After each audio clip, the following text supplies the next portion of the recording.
مسلک آلا حضرت سلامت رہے۔ بسم اللہ الرحمن الرحیم، نحمدہ ونصلی ونسلم علی رسولہ الکریم، اما بعد۔ معزز سامعین و ناظرین، ہماری آج کی اس ویڈیو میں وہابیہ دیابنہ اسماعیلیہ فرقے کا ایک جھوٹ آپ حضرات کے سامنے پیش کیا جائے گا، جس سے آپ کو علم ہو جائے گا کہ وہابیہ دیابنہ اسماعیلیہ فرقہ کتنا بڑا کذاب ہے اور اس کذاب فرقے نے کتنے بڑے بڑے جھوٹ اپنی کتب میں لکھ رکھے ہیں۔ میرے ہاتھ میں کتاب ہے تذکرہ غوثیہ، جو کہ غوث علی پانی پتی کے حالات و واقعات پہ مشتمل ہے، اور اس کتاب کے مرتب شاہ ابو الحسن قادری ہیں، جو کہ غوث علی پانی پتی کے مرید اور خلیفہ تھے۔ اس کتاب کے اندر بہت سے اقوال کفری ہیں، بہت سی باتیں شریک کفر پر مشتمل ہیں۔ وہابیہ دیابنہ اسماعیلیہ سنیوں کو بدنام کرنے کے لیے بالخصوص امام اہل سنت مجدد دین و ملت حضرت مولانا امام احمد رضا خان فضل بریلوی علیہ رحمہ کو بدنام کرنے کے لیے اس کتاب کو اور اس کتاب کے اقوال کو امام اہل سنت کے کھاتے میں ڈالتے ہیں، اور اس کتاب کی عبارات اقوال نقل کر کے لوگوں کو دھوکہ دینے کی کوشش کرتے ہیں کہ جی یہ عقائد، یہ اقوال امام اہل سنت اور سنیوں کے ہیں۔ یہ جھوٹ وہابیہ دیابنہ اسماعیلیہ کی متعدد کتب کے اندر موجود ہے۔ یہاں پر ایک حوالہ پیش کرنا چاہتا ہوں، رضا خانی مذہب یہ کتاب ہے، اور وہابی دیوبندی دھرم کی معتبر مستند کتاب ہے۔ اس کے معتبر مستند ہونے کا اندازہ اس بات سے لگا لیں کہ اس کتاب پہ وہابیہ دیابنہ اسماعیلیہ کے 10 اکابرین کی تقاریض ہیں۔ اس کتاب کا حصہ اول صفحہ نمبر 75 پہ اسی کتاب تذکرہ غوثیہ کی عبارات نقل کر کے اس کے اوپر شرک اور کفر کے فتوے لگا کر لوگوں کو یہ دھوکہ دینے کی کوشش کی کہ جی یہ عقائد، یہ اقوال امام اہل سنت کے ہیں۔ بہت بڑا جھوٹ ہے وہابیہ دیابنہ کا۔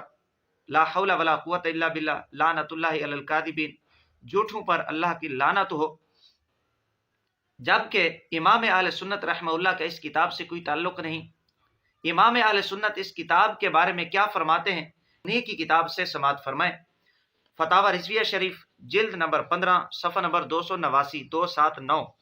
امام اہل سنت رحمہ اللہ سنیوں کے امام، سنیوں کے بہت بڑے عالم، فرماتے ہیں کہ کتاب تذکرہ غوثیہ جس میں غوث علی پانی پتی کے حالات و واقعات ہیں، فرمایا ضلالت و گمراہیوں بلکہ شریک کفر کی باتوں پر مشتمل ہے۔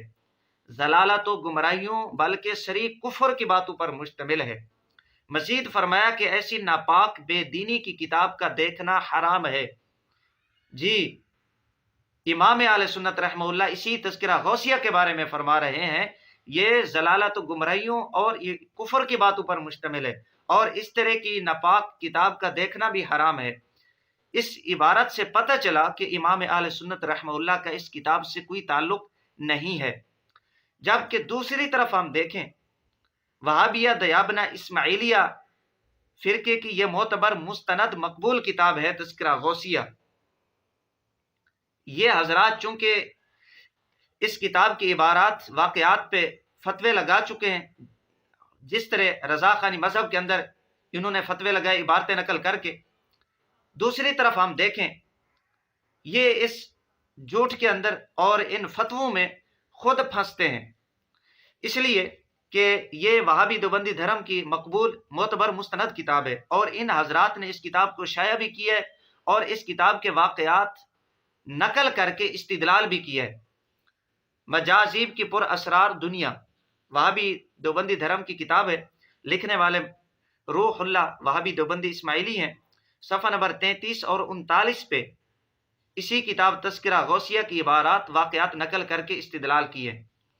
اور اسی طرح دوسرا حوالہ ظفر المحصلین باحوال المصنفین، حالات مصنفین درس نظامی، لکھنے والے حنیف گنگوئی وہابی دیوبندی اسماعیلی، اس کتاب کے صفحہ نمبر 289 کے اوپر حنیف گنگوئی دیوبندی نے اسی کتاب تذکرہ غوثیہ کا ذکر کیا اور اس کتاب کے واقعات عبارات نقل کر کے ان سے استدلال کیے۔ ان حوالہ جات سے یہ بات واضح ہو گئی کہ یہ کتاب تذکرہ غوثیہ ان کے نزدیک کتنی معتبر مستند ہے کہ جن کے واقعات عبارات نقل کر کے یہ حضرات استدلال کرتے ہیں۔ اسی طرح یہ جو میرے ہاتھ میں کتاب ہے تذکرہ غوثیہ، یہ وہابی دیوبندی مکتبے سے شائع ہوئی ہے، اور پھر وہابی دیوبندی دھرم کے مفتی اعظم مفتی شفیع کے بیٹے رضی عثمانی کے حرف آغاز کے ساتھ شائع ہوئی ہے۔ حرف آغاز میں لکھتا ہے کہ تذکرہ غوثیہ ایک مشہور و مقبول کتاب ہے جس میں حضرت مولانا سید غوث علی شاہ قلندر قادری پانی پتی کے حالات، بابرکات اور ملفوظات و مقالات طیبات کو ایسے دل نشیں انداز میں لکھا گیا ہے کہ کتاب شروع کرنے کے بعد ختم کیے بغیر ہاتھ سے رکھنے کو دل نہیں چاہتا۔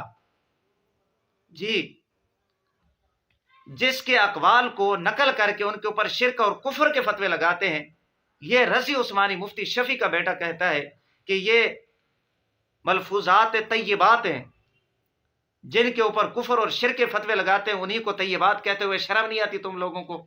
یہ کتاب ہے تذکرہ رحمانیہ، یہ قاری عبد الرحمن پانی پتی کے حالات و واقعات پہ مشتمل ہے، لکھنے والے مولوی عبد الحلیم انصاری ہیں۔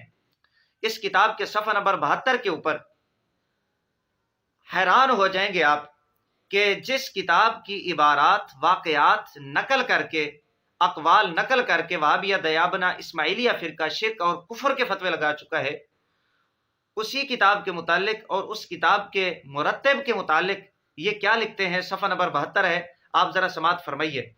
لکھتے ہیں مولانا گل حسن صاحب رضی اللہ عنہ، جی یہ وہی گل حسن ہے جنہوں نے تذکرہ غوثیہ نامی کتاب لکھی ہے۔ لکھتے ہیں مولانا گل حسن صاحب رضی اللہ عنہ کا مخفف یہاں پر لکھا۔ انہوں نے حضرت سے حدیث کا بھی استفادہ کیا ہے اور قرات سبعہ بھی مکمل پڑھی تھی۔ یہ مولانا شاہ غوث علی صاحب رحمۃ اللہ علیہ کے نامور خلیفہ اور جانشین خاص تھے۔ کتاب تذکرہ غوثیہ انہی کے زور قلم کا نتیجہ ہے۔ جی، جس کتاب کی عبارتوں پہ شرک اور کفر کے فتوے لگاتے ہیں اسی کے متعلق کہتے ہیں یہ تذکرہ غوثیہ انہی کے زور قلم کا نتیجہ ہے۔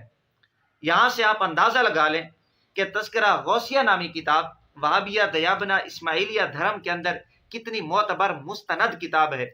ادھر یہ حضرات خود ہی اس کتاب کی عبارات، اقوال کے اوپر شرک اور کفر کے فتوے لگا چکے ہیں، اور ادھر ان کے اکابرین اسی کتاب کو معتبر مستند مقبول قرار دے رہے ہیں اور اسی کتاب کے واقعات، اقوال نقل کر کے استدلال کر رہے ہیں۔